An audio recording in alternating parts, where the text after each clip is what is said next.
Selamat pagi dan salam sejahtera saya ucapkan kepada Encik Osman. Baiklah, pada hari ini saya akan membentangkan ataupun menerangkan penggunaan ataupun pembinaan bahan bantu mengajar yang telah saya hasilkan dan di bawah subjek BMMB 3132 Pendidikan Inklusif. Okey, berikut merupakan draft perancangan bahan bantu mengajar dan di bahan bantu mengajar yang telah saya hasilkan dinamakan sebagai papan ayat. Berikut merupakan isi kandungan. Yang pertama iaitu berkaitan dengan tajuk bahan bantu mengajar yang telah saya hasilkan, dan yang kedua iaitu fokus bahan bantu mengajar itu sendiri, dan yang ketiga masalah pembelajaran yang dihadapi oleh murid MBK, sehingga penggunaan bahan bantu mengajar yang saya hasilkan dapat mengatasi ataupun membantu mereka dalam sesi PDP. Dan yang keempat iaitu berkaitan dengan bahan bantu mengajar yang saya hasilkan, iaitu contoh bahan bantu mengajar produk yang telah saya hasilkan. Dan yang kelima iaitu manual penggunaan bahan bantu mengajar yang saya hasilkan. Yang kedua, fokus bahan bantu mengajar yang saya hasilkan ini. Yang pertama, bahan bantu mengajar ini digunakan dalam kemahiran bahasa, iaitu bagi aspek tata bahasa, dan tema yang telah saya pilih iaitu tema kekeluargaan, dan sasaran ataupun tahun untuk menggunakan bahan bantu mengajar ini iaitu tahun 5 ataupun tahap 2. Dan standard kandungan yang saya pilih ialah 5.3 memahami dan membina ayat mengikut konteks, dan standard pembelajaran pula 5.3.1 memahami dan membina pelbagai ayat tunggal mengikut konteks. Dan pada akhir PDP, berikut merupakan objektif PDP, iaitu murid-murid dapat membina sekurang-kurangnya 3 daripada 5 ayat tunggal dengan menyusun huruf dengan betul berdasarkan gambar yang telah dipaparkan.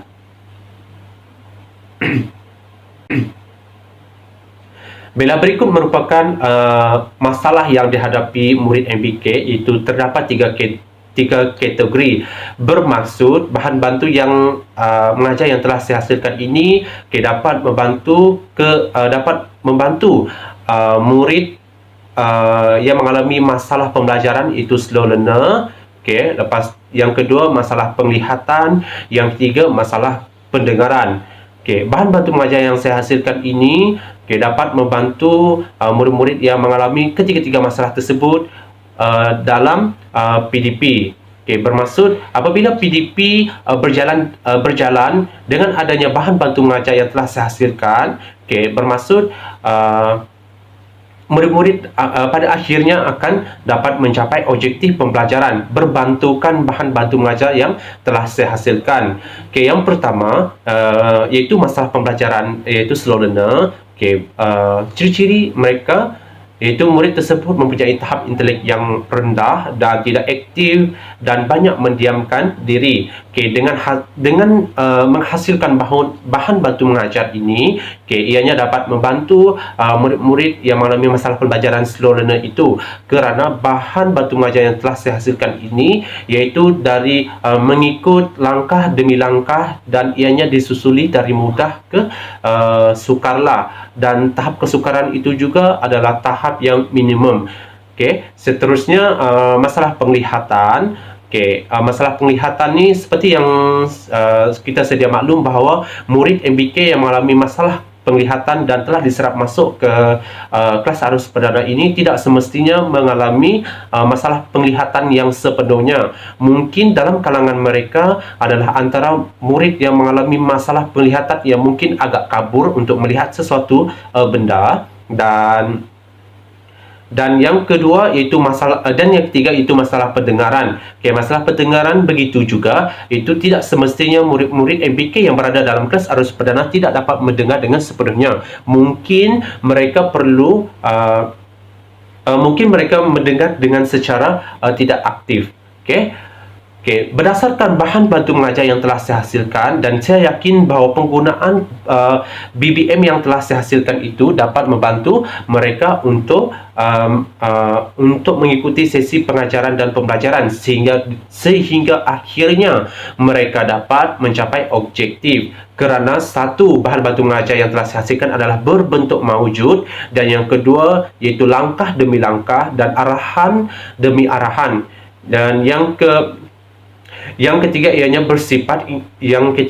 bersifat interaktif, dan yang keempat ianya adalah dalam bentuk permainan ataupun pertandingan. Berikut merupakan tayangan berkenaan dengan bahan bantu mengajar yang telah saya hasilkan. Bila berikut merupakan alat ataupun peralatan yang digunakan untuk menjalankan aktiviti membina ayat berdasarkan gambar. Yang pertama, ini merupakan papan untuk mencatat markah murid berdasarkan ayat yang dibina. Jikalau murid dapat membina ayat dengan satu ayat dengan betul, maka murid akan mendapat 1 job. Dan berikut merupakan arahan ataupun manual penggunaan bahan bantu mengajar ini. Berikut merupakan ini merupakan huruf. Ada huruf besar dan huruf kecil, dan huruf inilah yang digunakan murid untuk membina ayat berdasarkan gambar ini, dan setiap gambar ini mengandungi 5 helaian gambar, dan murid menjalankan aktiviti ini dengan menyentuh huruf ini sebagaimana A, maka huruf besar. Jadi murid harus mencari huruf besar dalam ini. Contohnya ini huruf besar. Murid sentuh. Ini ialah huruf besar. Jadi bermulalah dengan huruf besar. Begitu. Dan seterusnya. Dan ini merupakan sedikit antara gambar yang terdapat dalam papan ayat. Ini gambar yang pertama. Kita dapat lihat itu seorang perempuan sedang menunggang ataupun bermain basikal. Gambar yang kedua itu gambar kucing, dan gambar yang ketiga pula itu seorang pelajar sedang menyusun kerusi atau di atas meja. Gambar yang keempat pula seorang lelaki sedang membasuh kereta ataupun mencuci kereta. Dan yang terakhir itu seorang murid sedang bernyanyi. Jadi berdasarkan gambar-gambar tersebut, murid akan membina ayat berdasarkan gambar yang mereka lihat ini menggunakan huruf-huruf ini. Berikut merupakan manual penggunaan bahan bantu mengajar, iaitu kit papan ayat. Di sini kita dapat lihat terdapat 2 kumpulan, iaitu ini kumpulan yang pertama iaitu Dancen, iaitu nama murid kita lah, dan ini kumpulan yang kedua yang bernama Kikonyo. Dan berikut kita teruskan kepada cara penggunaan bahan bantu mengajar, dan saya anggapkan ini adalah murid berkeperluan ini adalah murid yang mengalami masalah slow learner, dan ini saya anggapkan murid yang mengalami masalah penglihatan. Dan berdasarkan bahan bantu kit ini, mereka dapat membina ayat berdasarkan gambar menggunakan huruf ini dan melalui sentuhan. Kumpulan yang pertama, ini kita jalankan secara pertandingan ya. Secara pertandingan. Jika kumpulan yang pertama ini dapat menghasilkan 1 ayat dengan betul dan gramatis, bermaksud kumpulan ini akan mendapat 1 markah, dan cikgu akan menetapkan 5 minit sahaja untuk kamu membina ayat berdasarkan semua paparan gambar di sini. Bermaksud dalam masa 5 minit itu saja kamu perlu menyiapkan ini. Jika tidak menghasilkan jika tidak dapat membina keseluruhan ayat berdasarkan gambar ini, bermaksud di situ sajalah kamu punya markah. Boleh? Boleh, cikgu. Kita teruskan kepada aktiviti kita. Kumpulan yang pertama, Okey, dalam kiraan 3, 2, 1, masa bermula.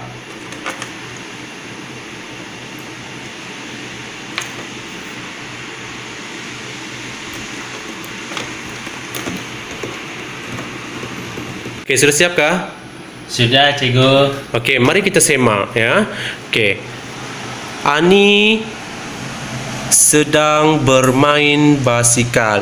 Okey, betul ke murid-murid? Betul, cikgu. Okey, ini bermakna kumpulan 1 akan mendapat satu markah. Okey, ni cikgu dah copkan tadi. Okey, bermaksud dapat 1 poin dan kita teruskan kepada kumpulan yang kedua.